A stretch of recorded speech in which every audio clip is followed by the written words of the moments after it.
भारत और पाकिस्तान के बीच तनाव एक बार फिर से चरम पर है और इस बार लश्कर-ए-तैयबा LET ने भारत को मिटाने की खुली धमकी दी है। हाल ही में भारतीय सेना ने जम्मू कश्मीर के कुलगाम जिले में एक ऑपरेशन के दौरान 2 आतंकी मार गिराए, जिसमें लश्कर का खतरनाक आतंकी अमीर फुक भी शामिल था।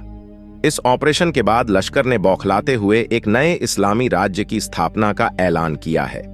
आतंकवाद और सेना के बीच इस लगातार टकराव ने दोनों देशों के बीच के तनाव को और भड़का दिया है।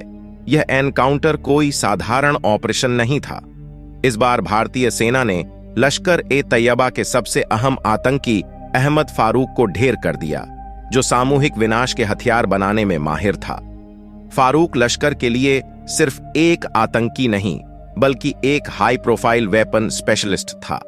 उसने न केवल खतरनाक हथियारों का इस्तेमाल किया, बल्कि उन्हें खुद बनाया भी, हैंड ग्रेनेड से लेकर IED तक।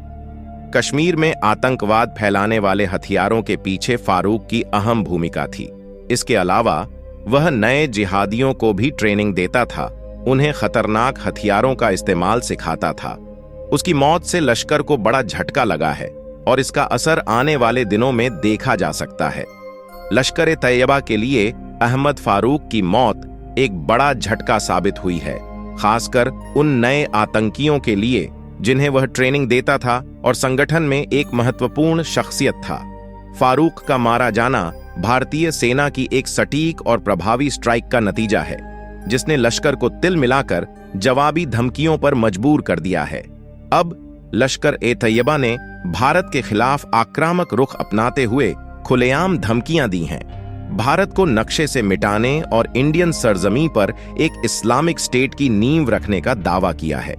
हालांकि इन धमकियों के पीछे उनकी हताशा साफ झलकती है, जो भारत के मजबूत काउंटर टेररिज्म प्रयासों से बढ़ती जा रही है। इस पूरे घटनाक्रम की गहराई में जाने से पहले इस वीडियो को लाइक करें और अपने सवाल कमेंट बॉक्स में जरूर डालें।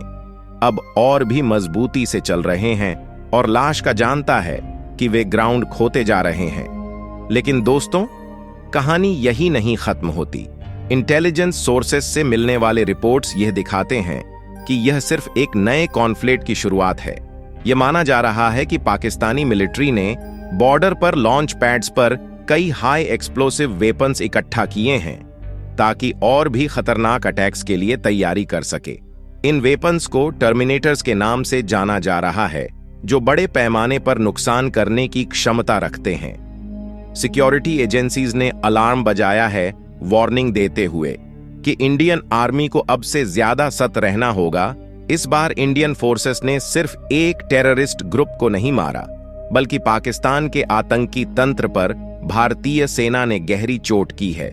हालांकि पाकिस्तान खुले तौर पर युद्ध में शामिल नहीं होगा, लेकिन इसका पुराना हथकंडा है जिहादी तत्वों को भारत के खिलाफ सुसाइड अटैक के लिए भेजना। लश्कर-ए-तैयबा, जो पाकिस्तान की खुफिया एजेंसियों से गहरे संबंध रखता है, हमेशा प्रॉक्सी वॉर के तहत ऐसे ही तरीकों का सहारा लेता रहा है। इस बार भी स्थिति कुछ अलग नहीं होगी। भारतीय सेना को फिदायीन हमलों में बढ़ोतरी के लिए तैयार रहना होगा, जहां आतंकियों को भारतीय सीमा में घुसकर आत्मघाती हमले करने के लिए भेजा जाता है। ऐसे मिशनों के बढ़ते घटनाक्रमों के बीच सेना को हर वक्त सतर्क रहना पड़ेगा। यह सबसे चिंताजनक पहलू यह है कि खतरा सिर्फ बाहरी नहीं है। जब लश्कर-ए-तैयबा बदले की धमकी देता है, तो भारत के भीतर उसके सहानुभूति रखने वालों की बढ़ती गतिविधियों पर भी ध्यान देना जरूरी हो जाता है।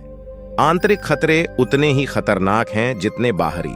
हाल की घटनाओं ने यह स्पष्ट किया है कि सभी दुश्मन पाकिस्तान में नहीं छुपे हैं। एक हालिया मामले में एक कश्मीरी युवक को ISIS के लिए संवेदनशील सैन्य जानकारी बेचते हुए पकड़ा गया, और ये सब उसने बेहद मामूली रकम के लिए किया, अपने ही देश के साथ गद्दारी करके। उसने बेहद महत्वपूर्ण जानकारियां बेचीं, जो एक बड़े आतंकी हमले को अंजाम देने में सहायक हो सकती थीं। इस घटना ने देश के भीतर मौजूद खतरों की गंभीरता को उजागर कर दिया है, जो हमारी सुरक्षा के लिए एक बड़ी चुनौती है। अगर ऐसे कोलैबोरेटर्स को करोड़ दिए गए, तो क्या वे कश्मीर को बेचने से नहीं चकें दोस्तों? यही वजह है कि इंडियन मिलिट्री का काम दो तरह का है। उन्हें सिर्फ बॉर्डर से आने वाले टेररिस्ट और जिहादिस्ट से नहीं लड़ना, बल्कि उन लोगों पर भी नजर रखनी होगी जो इंडिया के अंदर दुश्मन की मदद कर सकते हैं। ये सिंपैथाइजर्स चाहे कितने ही कम क्यों ना हो, नेशनल सिक्योरिटी के लिए एक खतरनाक थ्रेट है। Intelligence agencies in internal elements पर और ज्यादा ध्यान दे रही हैं, यह सुनिश्चित करते हुए कि देश बाहरी और आंतरिक अटैक से सुरक्षित रहे दोस्तों। और यह साफ है, लश्कर-ए-तैयबा की धमकियों के बावजूद भारत अपने कदम पीछे नहीं खींच रहा है। इंडियन आर्मी के हालिया ऑपरेशंस यह साफ दर्शाते हैं कि वह अपने काउंटर टेररिज्म अभियानों को और भी मजबूत बना रही है। अहमद फारूक महज एक नाम है जिसे भारत की सुरक्षा बलों ने खत्म किया है, और यह उन आतंकियों की लंबी सूची का हिस्सा है जिनका खात्मा हो चुका है। लश्कर की धमकियां अब बौखलाहट का संकेत हैं। एक बात तो स्पष्ट है, भारत हर मोर्चे पर, चाहे सीमा पर हो या देश के भीतर, आतंकवाद के खिलाफ लड़ने को तैयार है। यह लड़ाई अभी खत्म नहीं हुई है, लेकिन भारत ने इसे जीतने का दृढ़ निश्चय कर लिया है। इस समय जब देश इन घटनाओं पर नजर रखे हुए है, उसे अपनी सेना के साहस और समर्पण पर गर्व है। उन ब्रेव सोल्जर्स के लिए जो हर दिन अपनी जान दान कर अपने देश की रक्षा करते हैं। आमिट फूक की एलिमिनेशन सिर्फ एक टैक्टिकल विक्ट्री नहीं है, it's symbol of India resilience against terror. लश्कर की हर धमकी का जवाब भारत मजबूती से दे रहा है, और हर स्ट्राइक के साथ देश और सशक्त होता जा रहा है। इस मौके पर इंडियन आर्मी को सलाम करना जरूरी है। उन्होंने पाकिस्तान की आतंकवादी मशीनरी को न केवल करारा जवाब दिया है, बल्कि यह स्पष्ट संदेश भी दिया है कि भारत धमकियों या हिंसा से डरने वाला नहीं है। आज जो देश सुरक्षित है, वह इन बहादुर सैनिकों की कुर्बानियों की वजह से है। उनके साहस और बलिदान ने यह साबित कर दिया है कि आतंकवाद के खिलाफ इस लड़ाई में भारत कभी नहीं झुकेगा, कभी पीछे नहीं हटेगा। यह जज्बा सिर्फ सेना तक सीमित नहीं है, पूरे देश में यह भावना बसी हुई है, बल्कि हर भारतीय के दिल में देशभक्ति की वह आग जल रही है जो राष्ट्र को अटूट बनाए हुए हैं। आज हमारा देश आतंकवाद को जड़ से मिटाने के लिए संकल्पित है, और यह लड़ाई तब तक जारी रहेगी जब तक आखिरी दुश्मन का खात्मा ना हो जाए, चाहे वह बाहरी दुश्मन हो या अंदरूनी खतरों से निपटने का सवाल हो।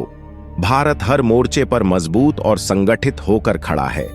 भारत के इस अभूतपूर्व साहस को नमन है, और आज हर भारतीय का कर्तव्य है कि वह सेना के पीछे खड़ा रहे, उनके हौसले को और बुलंद करें,